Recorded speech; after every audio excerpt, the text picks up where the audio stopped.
가치 투자자의 탄생, 경이적인 수익률을 기록한 투자대가 17인의 삶과 투자 전략, 로널드 첸지음, 김인정 옹김, FM 미디어, 10장, 인컴에 민감한 영국인 앤서니 너트, 빅토리아 시대 사고방식. 패밀리 어슈어런스에서 너트가 맡은 일은 주식을 분석하고 배당금을 지불하는 회사를 찾는 것이었다. 얼마 후 너트는 배당 수익률만 강조하는 것은 잘못이라는 사실을 깨달았다. 그보다 기업의 전망과 밸류에이션이 더욱 중요하다고 판단했다. 그는 점차 가치 위주로 투자 대상을 분석했다. 단순히 기업 간 배당 수익률을 비교해서는 투자의 정당성을 입증할 수 없습니다. 기업의 전망을 분석하고 시간이 지날수록 배당금이 성장하는지도 확인해야 합니다. 배당금이 늘면 소득이 늘기 때문에 자본을 효과적으로 재투자할 수 있고 따라서 복리 효과를 기대할 수 있습니다. 주식시장이 광기에 휩싸일 수 있는 만큼 기업의 밸류에이션도 중요합니다. 밸류에이션이 낮고 투자 기간이 길 때 수익률이 높아지는 경향이 있기 때문입니다. 주식 브로커 시절부터 주피터에서 일하는 지금까지 역사적 경험적으로 입증된 사실을 바탕으로 예측하면 PER 30배에 산 주식은 PER 5배에 산 주식보다 투자 수익률이 낮을 것입니다. 올바른 투자 문화를 찾아서 가치 투자에서 어려운 점은 주식이 싼지 비싼지를 판단하는 것이 아닙니다. 기업을 객관적으로 검토해서 타당한 의견을 제시하는 것은 늘 가능합니다. 어려운 부분은 과연 다른 투자자도 우리가 찾은 주식을 발견해서 우리처럼 생각할지 알 수 없다는 것입니다. 저평가된 주식이 수익을 내기까지 시간이 얼마나 걸릴지는 우리의 통제를 벗어난 일입니다. 그러다 보니 투자 기간을 따로 정하지는 않습니다. 대신 가치평가에 온전히 집중합니다. 사업이 완전히 성숙했거나 수익성이 악화되기 시작하면 투자를 종료할 수 있습니다. 가치가 여전히 매력적이면 몇 년이고 쭉 보유할 수도 있습니다. 투자를 종료하는 것은 타이밍이 아니라 절대적으로 가치평가의 문제입니다. 유형의 소득만 믿어라. 너트는 강력하고 지속가능한 현금 흐름을 창출하는 저평가 기업을 찾는다. 동시에 이러한 기업이 배당금, 특별배당금, 자사주 매입의 형태로 소득을 분배하겠다는 약속을 하는지, 그리고 그 약속의 효력이 유지되는지 확인한다. 영국 문화의 영향으로 비현실적인 시나리오에 기대를 걸기보다는 유형의 수익을 추구합니다. 배당만 놓고 보면 영국 기업의 배당 성향은 세계 최고 수준입니다. 많은 기업이 성장을 약속하지만 그런 기업은 주주에게 이익을 분배하는 대신 밸류에이션을 끌어올리는 데 베팅합니다. 심리가 주도하는 장세가 끝나면 이런 기업은 주주에게 어떤 유형의 이익도 제공하지 못합니다. 적절한 투자 대상으로 충분한 ROC와 지속가능한 현금 흐름을 창출하는 기업을 찾아야 합니다. 그래야만 투자자가 보상받을 수 있습니다. 배당금은 투자를 유지하도록 투자자를 설득하는 수단입니다. 그는 상향식 실용주의적 접근법을 이용하지만 오직 숫자만 보는 것은 위험하다고 경고했다. 숫자나 수익률만 보고 투자 결정을 내리지는 않습니다. 배당 수익률, 배당 성향, PER, ROIC, 잉여 현금 흐름 등을 분석합니다. 이들 숫자를 보는 것은 아주 간단합니다. 모든 길은 로마로 이어진다는 말처럼 어떤 기준으로 가치를 평가하든 싸고 비싼 것을 가려내는 것은 가능합니다. 더욱 중요한 것은 정성적 분석입니다. 기업과 그 기업의 전략적 의도를 이해하는 데 분석에 초점을 맞춥니다. 매년 500개가 넘는 기업을 검토하고 각 기업과 연중 두세 차례 접촉합니다. 그리고 기업의 전략적 의도를 파악하기 위해 경영진을 만나 사업 목표와 포부를 듣는다. 산업구조 분석에 적용되는 마이클 포터의 5가지 요인, 즉 신규 진입자의 위협, 대체 상품이나 서비스의 위협, 고객의 협상력, 공급자의 협상력, 경쟁 강도를 분석에 이용한다. 기업이 투자 대상으로 적합한지 평가합니다. 사업 모델을 성공적으로 실행할 수 있는가? 경영진은 유능한가? 사업이 잘 되면 시간이 지날수록 배당금도 늘릴 것인가? 이런 질문을 합니다. 고성장이 목표인 기업을 분석하는 것이 불편할 때도 있지만 기업의 성장성을 봅니다.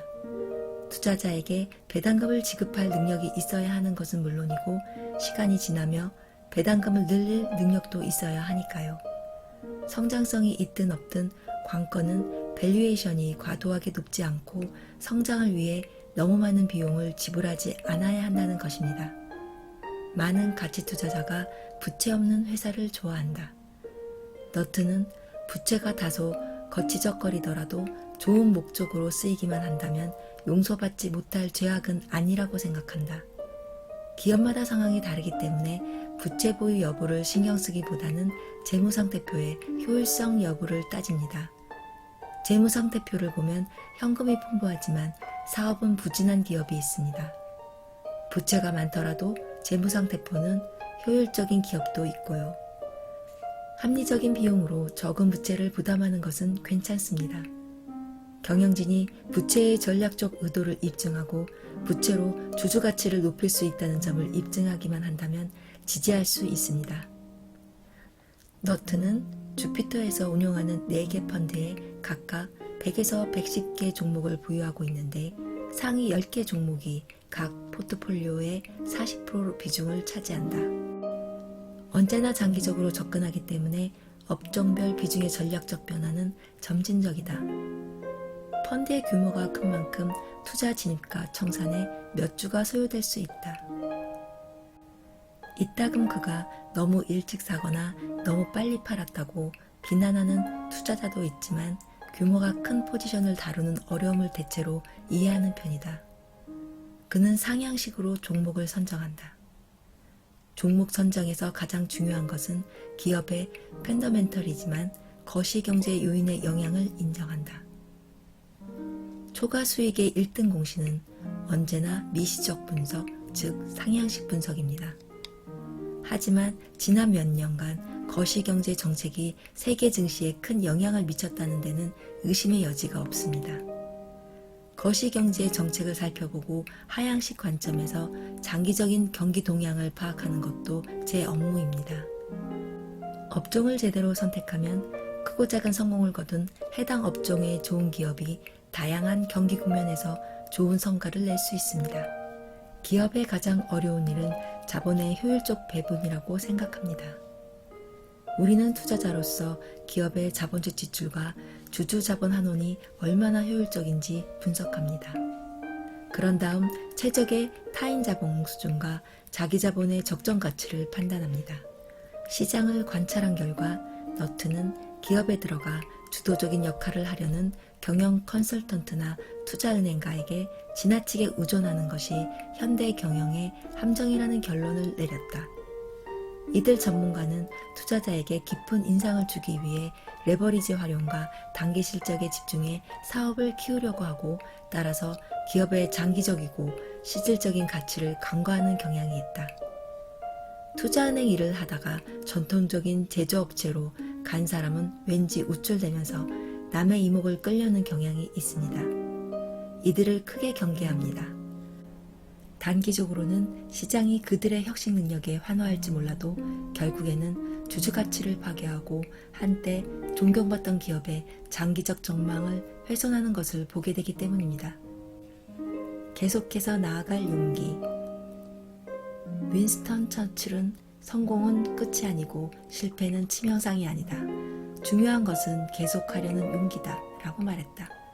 너트는 펀드를 운영하며 매 순간을 즐겼다고 말했다.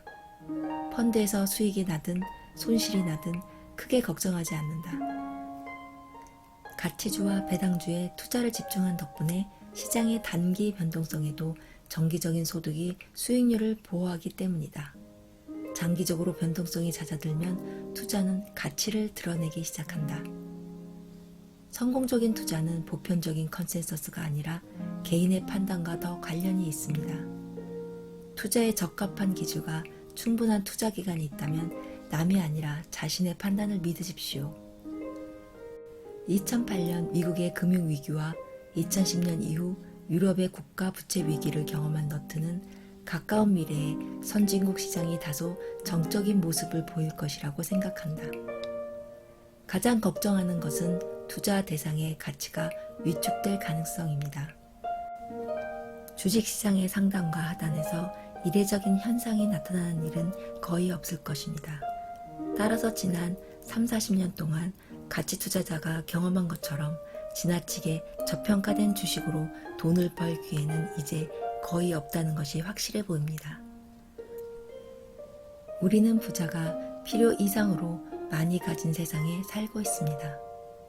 과시적인 소비와 즉각적인 욕구 충족은 악덕입니다. 세계는 소비 경제에서 저축 경제로 돌아가야 합니다. 이런 이유로 유통업은 멀리하는 편입니다.